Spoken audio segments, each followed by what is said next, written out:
امام جوزی رحمۃ اللہ علیہ نے ایک نہایت ہی سبق آموز واقعہ بیان فرمایا۔ اصفہان کا ایک بہت ہی بڑا رئیس آدمی اپنی بیگم کے ساتھ دسترخواں پر بیٹھا ہوا تھا۔ دسترخواں اللہ تعالیٰ کی نعمتوں سے بھرا ہوا تھا۔ اتنے میں ایک فقیر نے یہ صدا لگائی کہ اللہ کے نام پر کچھ کھانے کے لیے دے دو۔ اس شخص نے اپنی بیوی کو حکم دیا کہ سارا دسترخواں اس فقیر کی جھولی میں ڈال دو۔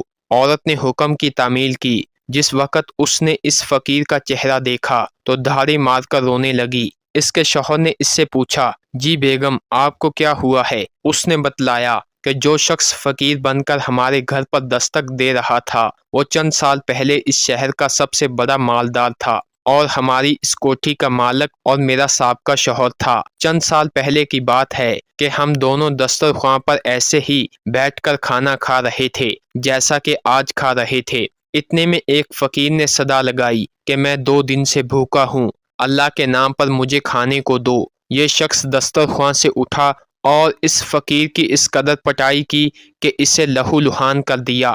نہ جانے اس فقیر نے کیا بددعا دی کہ اس کی حالت یہ ہو گئی کہ اس کا تمام کاروبار ٹھپ ہو گیا اور وہ شخص فقیر و کلاش ہو گیا۔ اس نے مجھے بھی طلاق دے دی۔ اس کے چند سال گزرنے کے بعد میں آپ کی زوجیت میں آ گئی۔ شوہر بیوی کی یہ باتیں سن کر کہنے لگا، بیگم کیا میں آپ کو اس سے زیادہ تعجب خیز بات نہ بتاؤں؟ اس نے کہا ضرور بتائیے۔ کہنے لگا، جس فقیر کی آپ کے سابقہ شوہر نے پٹائی کی تھی وہ کوئی اور نہیں بلکہ میں ہی تھا۔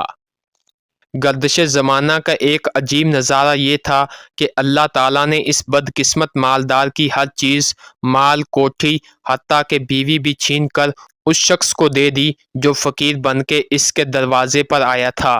چند سال بعد پھر اللہ تعالیٰ اس شخص کو فقیر بنا کر اسی کے در پر لے آیا۔